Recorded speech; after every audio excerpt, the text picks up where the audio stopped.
Voyons maintenant, bien-aimés, dans le chapitre 11, la communion acceptable de 1 Corinthiens toujours.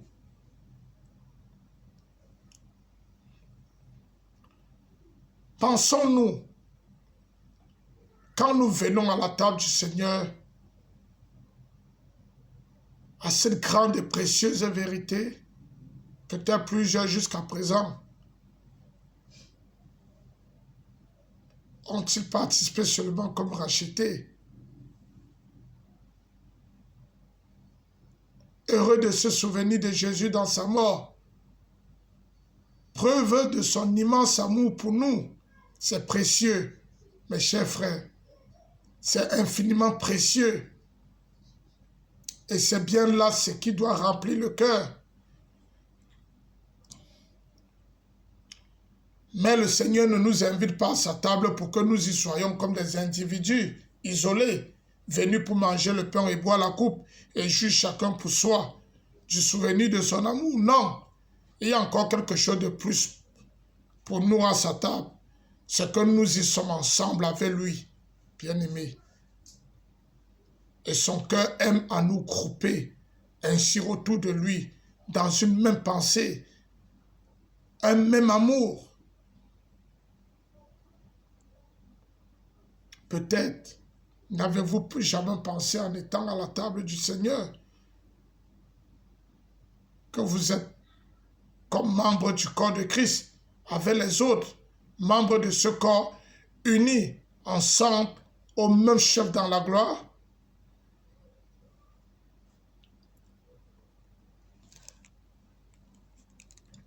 Nous exprimons ce double fait que nous sommes rachetés et membres du corps de Christ en buvant à la même coupe et en rompant le même pain. C'est la raison pour laquelle, bien-aimés, la coupe n'est qu'une seule.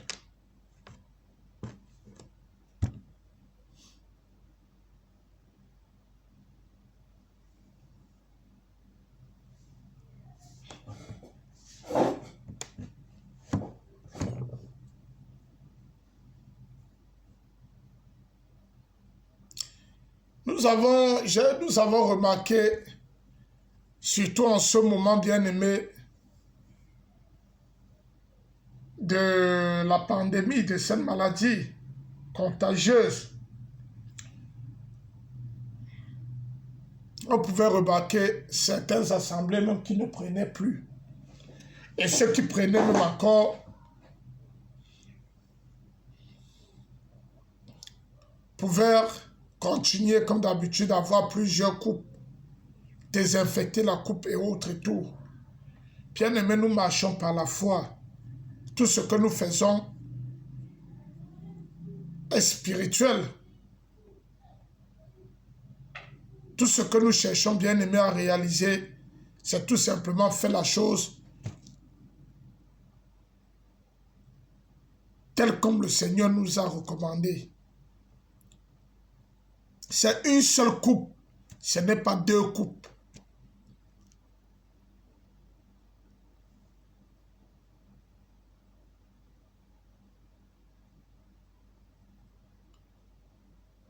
Pourquoi devons-nous avoir peur si nous savons que nous sommes unis à lui et que dans son cœur, il aime nous grouper?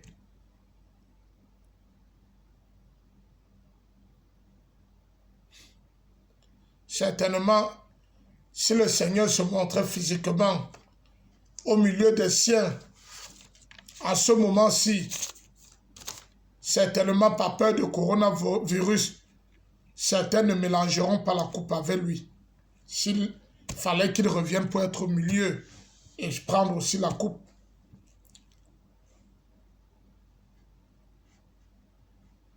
Bien-aimés, voyons la portée spirituelle et faisons tout pour la gloire de Dieu. Lorsque nous faisons tout pour la gloire de Dieu, il n'y a aucune inquiétude, il n'y a aucune peur. De quoi?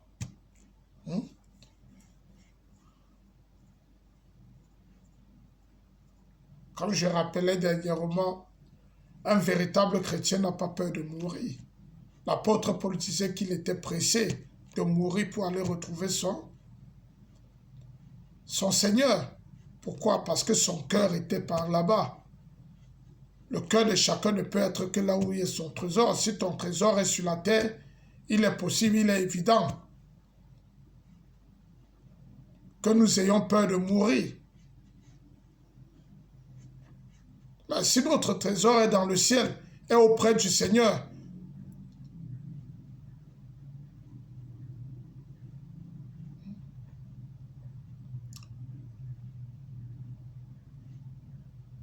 donc le Seigneur ne nous invite pas à sa table pour que nous soyons comme des individus isolés. Il y a une seule coupe.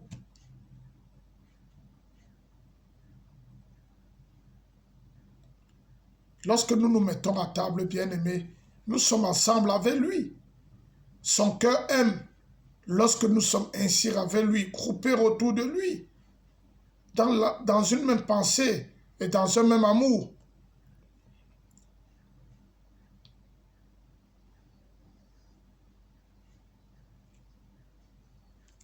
Nous exprimons ce double fait, que nous sommes rachetés membres du corps de Christ en buvant à la même coupe et en rompant le même pain. Et nous avons ainsi communion ensemble. Et ensemble, nous bénissons notre précieux Sauveur. Quelle jouissance pour son cœur de nous voir assemblés autour de lui, bien-aimé. Quelle jouissance pour le nôtre de réaliser ensemble ce fait que nous sommes membres du même corps, ayant le même chef. En arrêtant ensemble nos regards sur lui, l'amour dont il nous aime bien-aimé remplira nos cœurs. Et nous le bénirons ensemble. La table du Seigneur est le lieu de la communion, de la commune participation à tout ce qu'il est et a fait pour nous bien-aimés, de la commune jouissance de son amour, et dans l'amour divin, la communion multiplie la jouissance. Nous ne serons pas isolés dans le ciel, parce que au ciel rassemblé autour de l'agneau divin, nous adorerons et louerons. Mais maintenant, nous l'anticipons. Voilà comment nous devons nous tenir. C'est la raison pour laquelle, bien-aimés, notre réunion n'est qu'autour de la table du Seigneur, ensemble avec lui. C'est le but de notre réunion. C'est le but des rassemblements chrétiens, afin de se souvenir de l'œuvre rédemptrice, de sa mort, qui a été le début de notre vie, qui a été notre délivrance.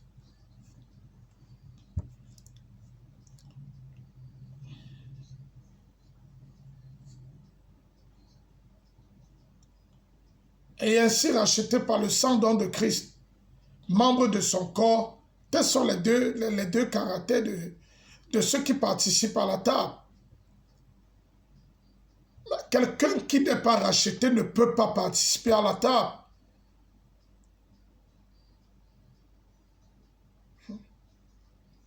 Ceux-là donc qui ne font pas, qui ne participent pas à cette table, quelle est donc votre position?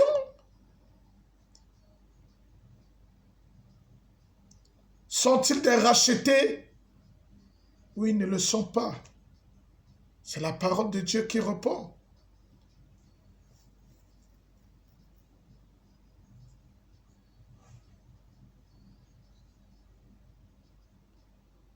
Rachetés par le sang de Christ, membres de son corps, tels sont les deux caractères de ceux qui participent à la table. Cela exclut le monde et les inconvertis. Je ne sais pas où je placerai maintenant ceux qui ne participent qui ne participent pas à cela, qui à mes yeux, je connais qui sont chrétiens, qui sont fidèles. Bon, est-ce que je parlerai même encore de fidélité? lorsqu'il y a un refus, si souvent nous avons peur, nous veillons à la recommandation de nos défunts parents après leur mort, à plus forte raison notre Seigneur Jésus-Christ. Le dernier désir de son cœur, c'est qu'il pouvait donner comme recommandation, comme testament à ce qui lui appartient. Qu'est-ce qui n'a pas marché, bien-aimé? Quelle est ta motivation de ne pas participer?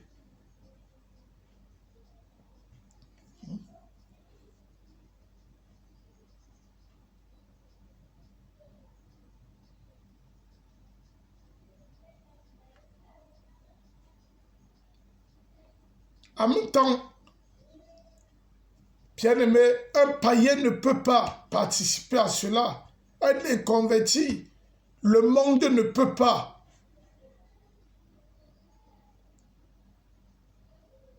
Et en même temps, se trouve établi le terrain sur lequel est dressée la table. C'est celui de l'unité du corps. Toute table qui n'est pas dressée sur ce principe, non seulement en théorie, mais pratiquement, n'est pas la table du Seigneur. N'est pas l'assemblée du Seigneur. Pourquoi? Parce que toutes les tables dressées sur ce terrain n'en forment qu'une seule. Car il n'y a qu'un seul corps. Bien qu'il y en ait diverses expressions, il y a des assemblées en divers lieux, plusieurs localités. Mais la communion existe entre elles toutes ces assemblées dans des différentes localités. Mais nous avons à nous assurer sur quel terrain une table est dressée avant de nous y associer. Et avoir sur le terrain garde les fondements bibliques. Le terrain se joue sur le plan scripturaire. Nous devons savoir, chercher à savoir si le terrain garde pratiquement et si l'autorité du Seigneur est pleinement reconnue.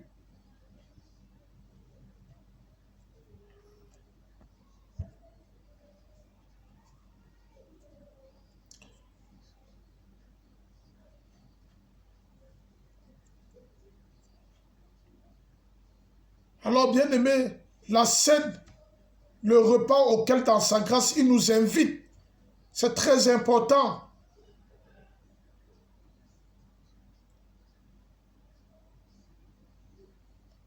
Celui aujourd'hui qui ne participe pas à cela revient tout simplement comme quelqu'un qui n'a pas entendu l'invitation du Seigneur, qui n'entend pas sa voix, reste dans sa position, puisqu'il n'entend rien.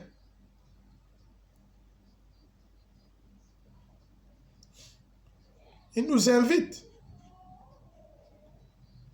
Cette table, c'est le sien. La scène, c'est le sien. C'est la scène du Seigneur.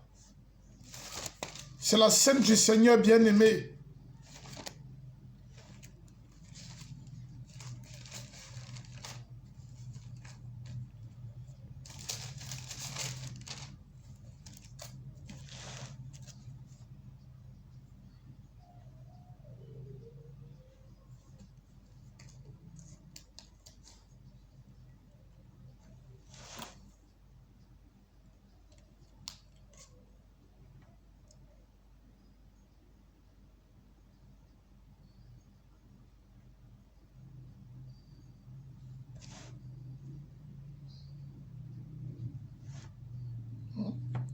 Il est appelé.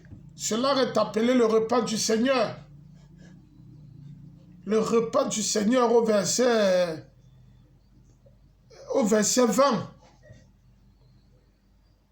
C'est le sien et non le nôtre.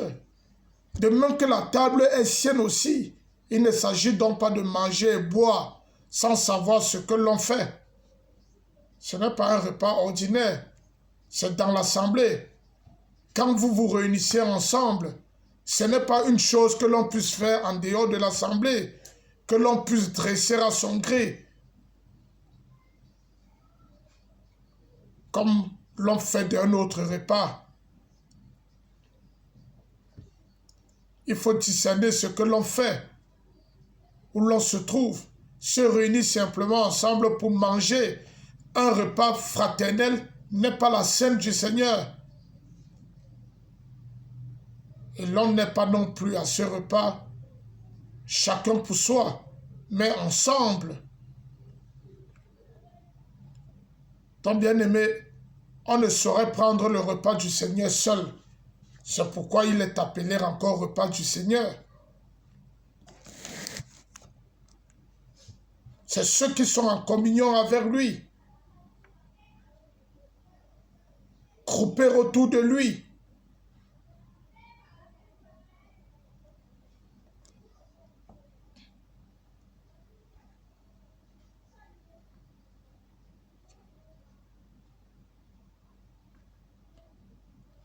L'apôtre nous fait envisager la scène à un point de vue sérieux, la plaçant comme une chose à part dans la réunion, ou plutôt comme ce qui est le principal but de notre réunion. Le Seigneur, en nous laissant ce mémorial, veut sans doute atteindre nos affections, mais en même temps, tout est rendu solennel par ce qui est placé devant nous. Notre responsabilité s'y trouve engagée, non pour que nous nous abstenions, mais pour qu'entrant dans la réalité de ce que nous présente la scène, nous en jouissons d'autant plus.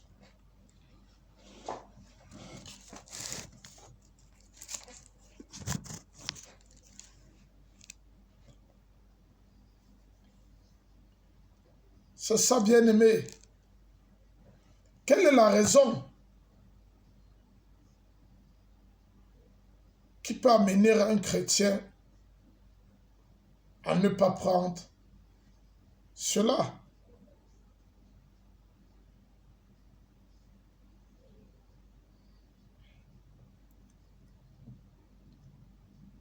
Faites ceci en mémoire de moi.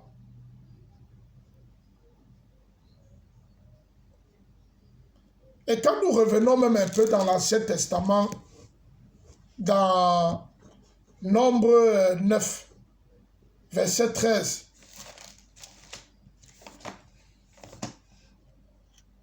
où la Pâque était une figure de la scène.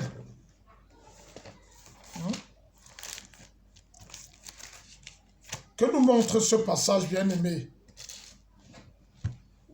Celui qui est pur et qui n'est pas en voyage, s'abstient de célébrer la Pâque, celui-là sera retranché de son peuple, parce qu'il n'a pas présenté l'offrande de l'Éternel au temps fixé. Cet homme-là portera la peine de son péché. On parle ici du retranchement. Si nous revenons à aujourd'hui, on parlera on dit, c'est pourquoi je parlais là, et il n'y a pas de communion possible. On peut parler d'un retranchement spirituel.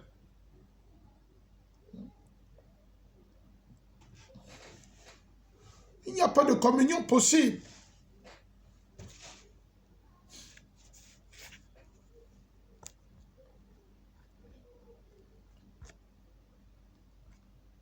Celui qui n'est pas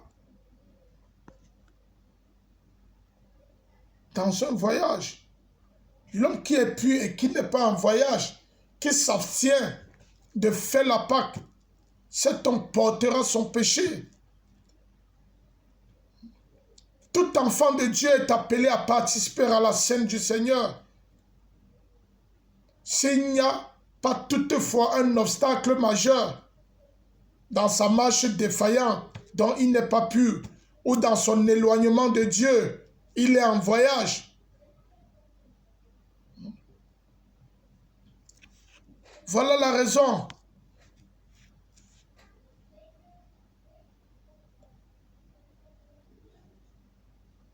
Et il importe aussi de comprendre, bien aimé, ce que l'on fait. Il ne conviendrait pas de donner la scène à des jeunes enfants, à des enfants, puisque j'ai réécouté une fois l'enseignement d'un de nos frères publié sur YouTube qui encourageait cela. La scène, c'est pour les disciples de Christ.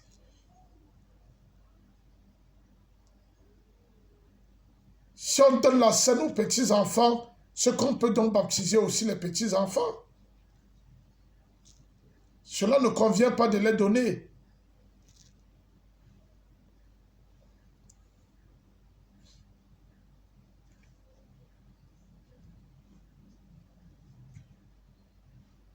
Et dans les autres cas, bien aimés, la parole souligne la gravité pour un enfant de Dieu de rester indifférent au mémorial institué, Pâques ou repas du Seigneur.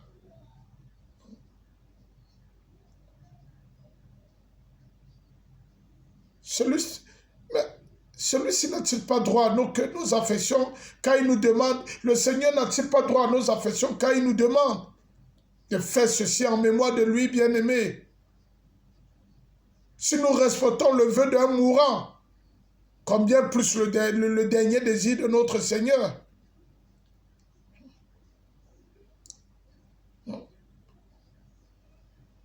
Pourquoi ne passait-il-t-on pas? Par indifférence peut-être? Par crainte de n'être pas assez pur? Or, seule l'œuvre de Christ nous rend-elle? Pas peur de le déshonorer dans notre marche? N'oublions pas que la grâce répondra à toute faute reconnue et confessée, allant devant lui dans un esprit brisé. Nous savons, bien aimés, quand je vous dis, par exemple, que Satan est à l'origine du fait que la chrétienté aujourd'hui est en train d'ignorer cela la table du Seigneur, c'est parce que je sais qu'en prenant la scène, en prenant ce repas, on rappelle la défaite de Satan. On annonce la mort du Seigneur, la mort victorieuse de notre Seigneur. On relie la croix à son prochain retour. L'ennemi ne peut pas le supporter. Satan ne peut pas le supporter. Et il suscite tous les obstacles imaginables pour empêcher les chrétiens de se souvenir de leur sauveur. Il est donc bien sérieux de s'abstenir du mémorial du Seigneur par indifférence ou légèreté, bien-aimée, ou sous prétexte que d'autres ne marchent pas comme ils devraient, ou encore par crainte de s'exposer à la discipline de l'Assemblée. Toutefois, bien-aimé, Dieu connaît les circonstances de chacun des siens. Il apprécie à sa mesure et dans une parfaite grâce et miséricorde tout ce qui peut peser sur le cœur ou sur l'esprit. Chaque chose demande un exercice confiant devant lui. Rien ne doit être accompli à la légère et encore moins que tout. La participation à la scène du Seigneur, mais à travers, bien-aimé, les âges, résonne encore la voix de celui qui fut livré, qui disait: prenez, mangez, buvez-en tous. Je me demande si ceux-là qui ne prennent pas écoutent encore cette voix, ou ils sont devenus sourds.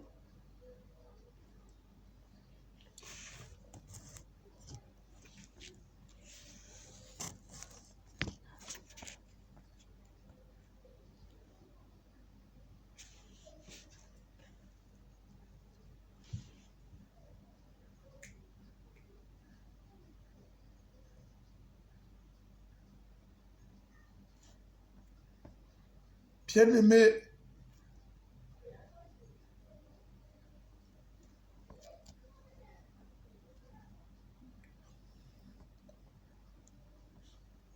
Satan a peur. C'est pourquoi je parle du fait que les chrétiens ne prennent pas. C'est inspiré par Satan. Puisque à chaque fois que nous prenons ça nous rappelle la défaite de Satan. Ça nous rappelle sa défaite. Ça nous rappelle l'heure de notre délivrance.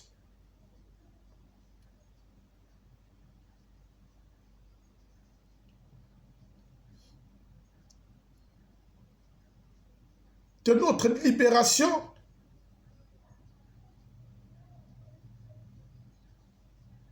De l'esclavage du péché.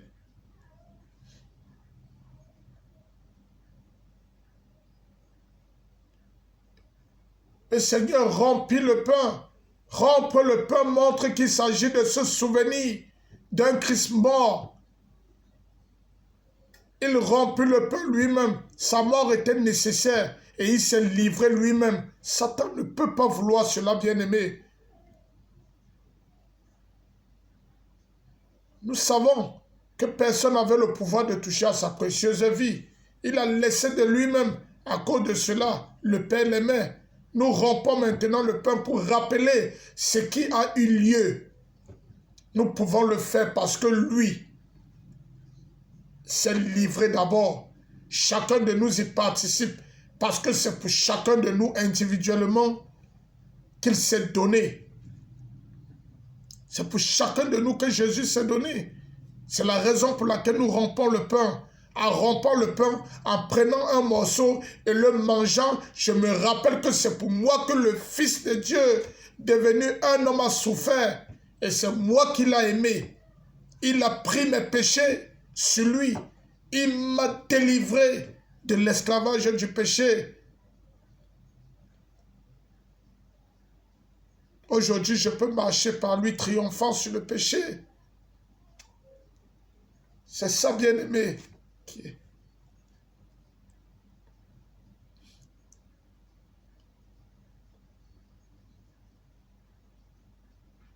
Ceci est mon corps, dit le Seigneur. Nous savons que ces paroles veulent dire, ceci représente mon corps. Actuellement, le corps glorifié du Seigneur est dans le ciel.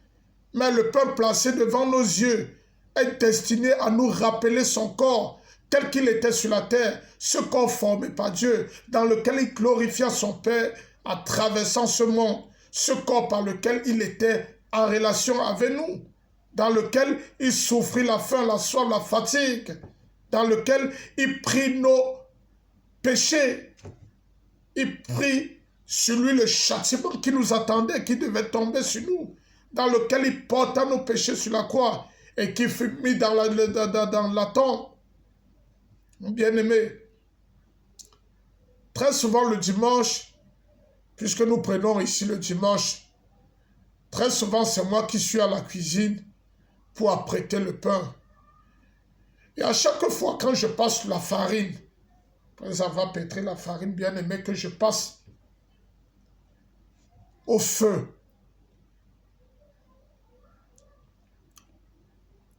lorsque je suis en train de rôtir, cela laisse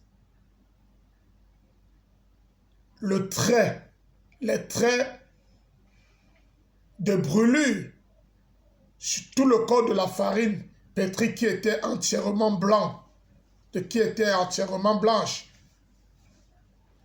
Et à chaque fois que je vois ces traits de la braise, bien-aimé, ça me rappelle le corps de Christ, le corps qui a subi le feu du jugement de Dieu, lui qui n'a point commis, qui n'a rien fait, mais qui donnait cela pour nous, qui prenait cela à notre place. Pour ceux qui ont déjà expérimenté cela, quand on fait, regardez les traces, la braise, ça change la couleur. Et ça me rappelle le corps de notre Seigneur Jésus-Christ. Et je comprends encore plus la raison pour laquelle le Seigneur nous demandait de prendre cela, de ne pas manquer, de ne pas cesser, de prendre jusqu'à ce qu'il revienne. C'est très important, bien-aimé. C'est très important.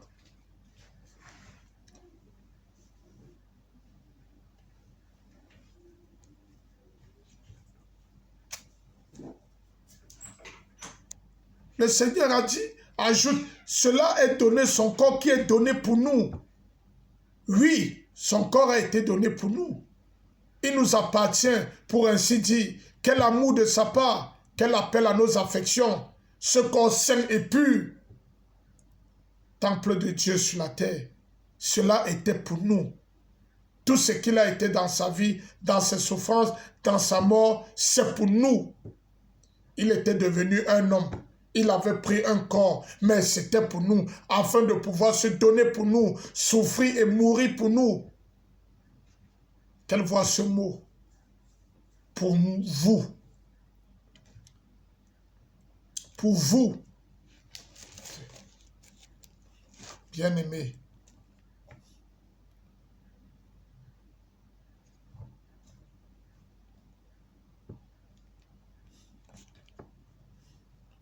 Après avoir rendu, il rompit le pain et dit, ceci est mon corps qui est rompu. Pour vous, faites ceci en mémoire de moi.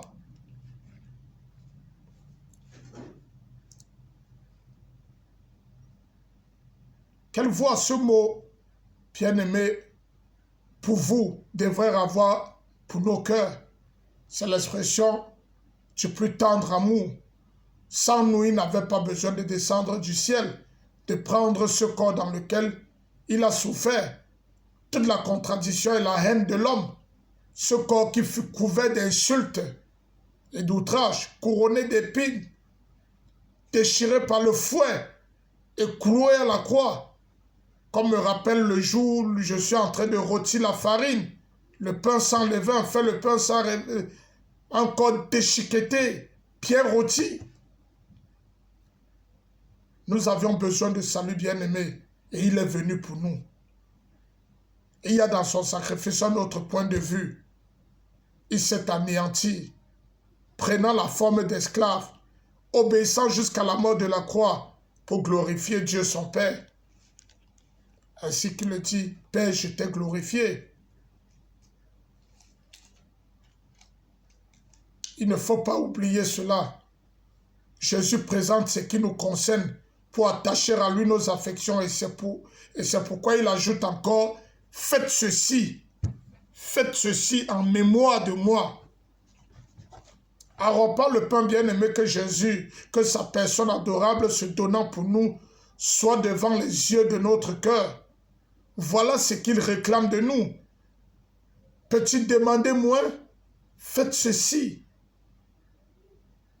Non pas si vous le désirez, selon votre convenance, mais faites en mémoire de moi. Lui est l'objet divin présenté à notre âme. Comme cela, bien-aimé, fermez la porte à toute autre pensée pour que nous ne jouissons que de lui seul. Cela n'exclut-il pas la recherche de ses propres sentiments, les pensées vaines dont on se plaint si fréquemment, celles qui se rapportent aux autres personnes qui nous entourent, bien-aimés. C'est lui, Jésus, dont nous nous souvenons. Comment un objet si digne de nos affections n'éclipserait-il pas toute autre chose, bien-aimé? Tout paraît petit et misérable.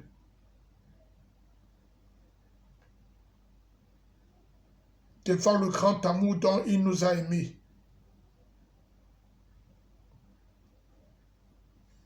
Quelle pénétrante lumière de grâce. Quel parfum de cette affection.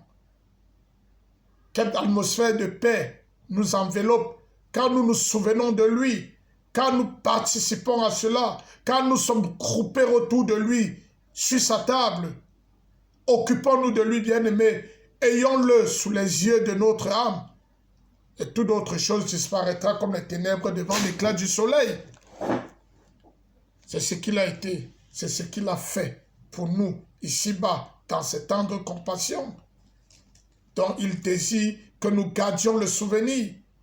Mais Satan ne veut pas, bien-aimé. Satan sait qu'en se souvenant de cela, ce n'est que le souvenir de sa défaite.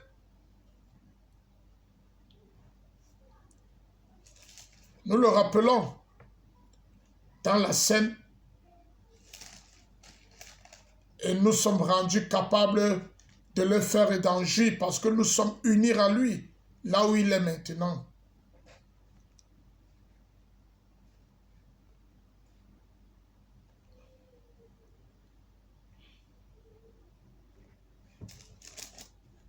Cette coupe est la nouvelle alliance en mon sang, dit-il. Elle représente ce qu'est la nouvelle alliance, comme nous l'avons vu tout à l'heure, bien aimé, même dans l'Ancien Testament. Cela a été établi sur le principe de l'obéissance, avec la mort pour ceux qui transgressaient. La nouvelle alliance fondée sur le sang de Christ a pour base la rémission des péchés.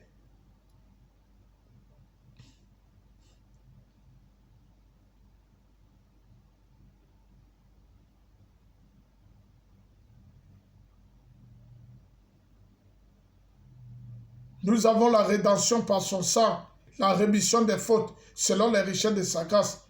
Ainsi Dieu ne se souvient plus de nos péchés, ni de nos iniquités.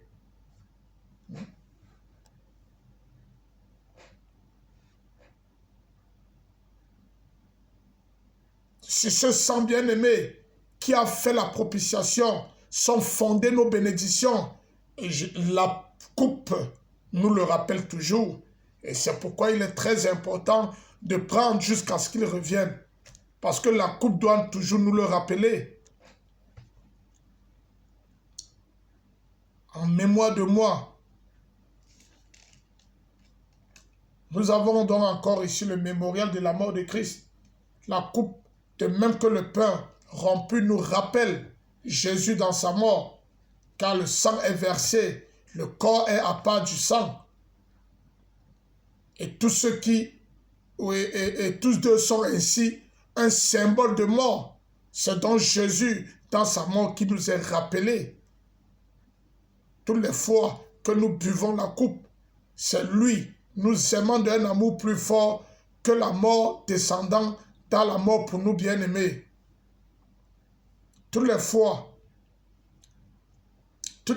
ne prenons donc jamais cette coupe avec un cœur distrait, occupé au dehors, non. C'est pourquoi il est bien dit, en mémoire de moi, toutes les fois, voilà ce que Jésus nous dit. Son souvenir dans sa mort pour nous est lié au pain. Chaque fois que nous le rompons et mangeons, et à la coupe, chaque fois que nous le portons à nos lèvres.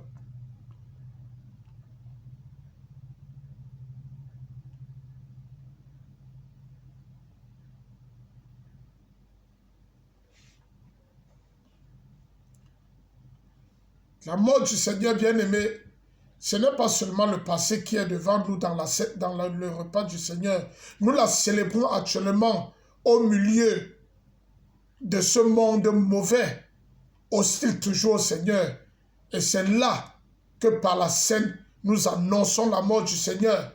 Chaque fois que nous mangeons le pain et buvons la coupe, nous proclamons au milieu du monde ce fait.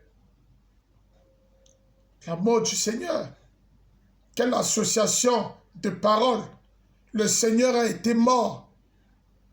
Nous nous en souvenons avec adoration, avec action de grâce et louange, avec un cœur qui s'incline devant un amour si grand. Car nous savons qu'il est mort pour nous et nous connaissons la grâce qu'ainsi il nous a acquise. Et la place que sa mort nous donne, nous la reconnaissons. Mais nous l'annonçons, cette mort du Seigneur bien-aimé.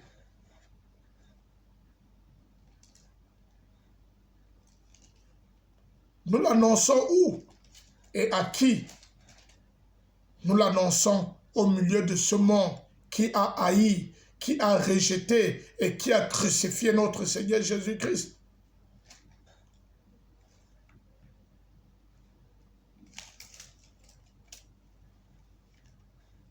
Si sa mort nous dit son amour,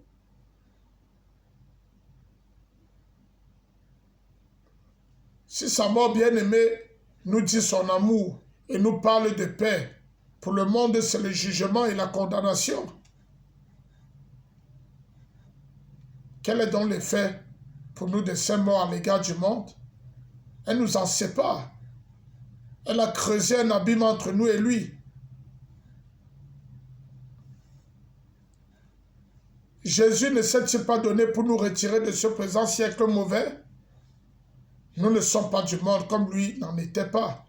Nous sommes de Dieu et le monde entier gît dans le méchant. La table dressée proclame à travers les siècles que le Seigneur venu dans ce monde y a été mis à mort. Quelle alliance, quelle communauté de vues, de pensées, d'intérêts pourrions-nous avoir avec un tel monde?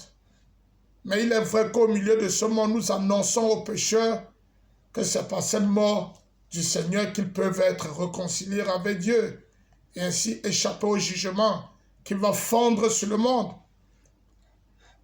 C'est un fait béni, œuvre précieuse, message d'amour.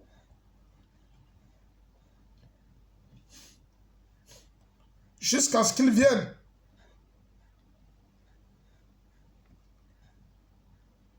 L'apôtre joint cela à celle de l'avenir. Toutes les fois que nous annonçons la mort du Seigneur jusqu'à ce qu'il vienne, c'est dans une institution permanente, bien-aimée. Elle dure aussi longtemps que l'Église est sur la terre. Mais l'Église attend. Elle a une espérance. Elle sait que Christ, qui l'a aimée et s'est livré lui-même pour elle, qui l'a sanctifiée, la purifiant par le lavage d'eau, par la parole, qui la chérit et la nourrit, veut un jour cela présenter à lui-même, glorieux sans tache ni ride, ni rien de semblable. Nous allons célébrer cela dans le ciel. Et ce moment est proche, car il dit, je viens bientôt, jusqu'à ce qu'il vienne. Regardant en haut vers lui, nous nous souvenons de lui, que le monde a rejeté, et nous prenons dans le monde la place qu'il a pris, celle de l'opprobre.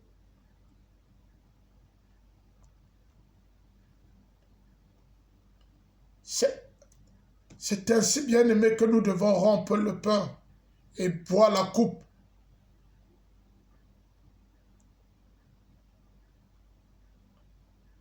Est-ce que ces saintes réalités sont-elles présentes à notre cœur? Avons-nous bien saisi combien il est précieux au cœur de Jésus que nous nous souvenions de lui, bien-aimé? Comment venons-nous à la table du Seigneur? Est-ce dans cette réelle séparation du monde? Y venons-nous le premier jour de la semaine avec nos soucis, nos préoccupations, nos mesquines pensées? Ou bien avec le cœur rempli de lui qui se trouve au milieu de nous et que sa table rappelle à nos affections? Venons-nous pour recevoir quelques bénédictions ou bien avec une âme débordante d'action de grâce, bien-aimée? Sans doute, nous ne pouvons penser à Jésus, nous souvenir de lui sans que notre cœur ne brûle au-dedans de nous. Et ainsi nous recevons de lui, car son cœur est ouvert pour nous.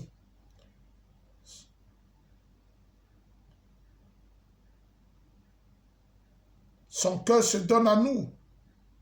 C'est le nôtre aussi qui doit se donner à lui. En louange, et ainsi, nous devons, bien aimer, célébrer dans nos âmes l'amour de notre glorieux Seigneur. Donc il n'y a aucune raison, bien aimé, qu'un chrétien, aucune assemblée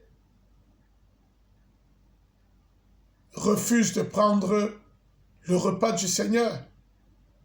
C'est ça le but de notre rassemblement. Et c'est ça qui nous unit.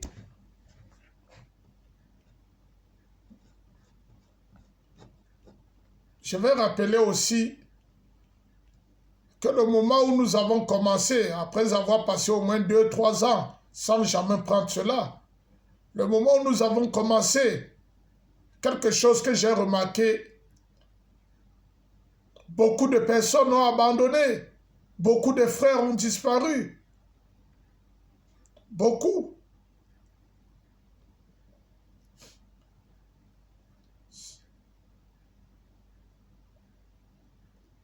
Le Seigneur veut, bien aimé, que nous gardions vraiment cela dans notre mémoire, que nous nous souvenions de lui jusqu'à ce qu'il revienne. Il n'y a aucune raison, bien aimé, de nous empêcher à faire cela. Elle n'est pas la nôtre, elle est pour le Seigneur. Et si nous sommes ses disciples, nous l'avons bien aimé à saisir ce grand privilège que son amour immense a mis à notre disposition. Et c'est la raison pour laquelle, si nous reconnaissons, bien aimé, que c'est un privilège, c'est une bénédiction, aucun chrétien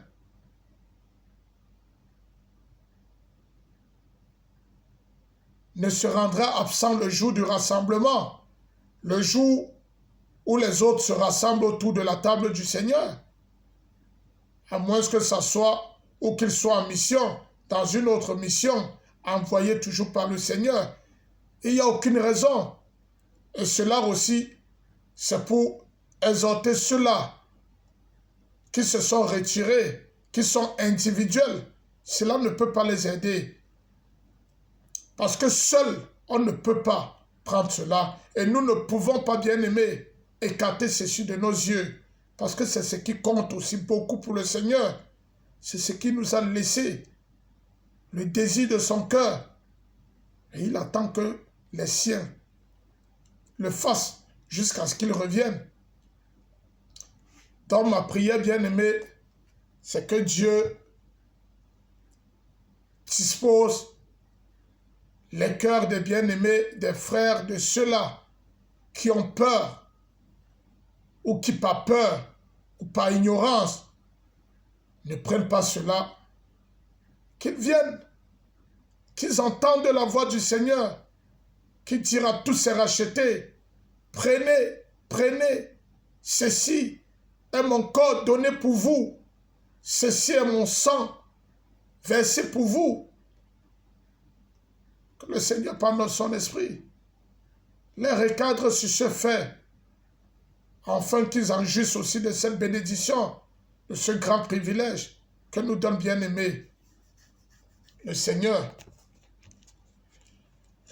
Car notre Seigneur soit la gloire pour des siècles des siècles. Amen.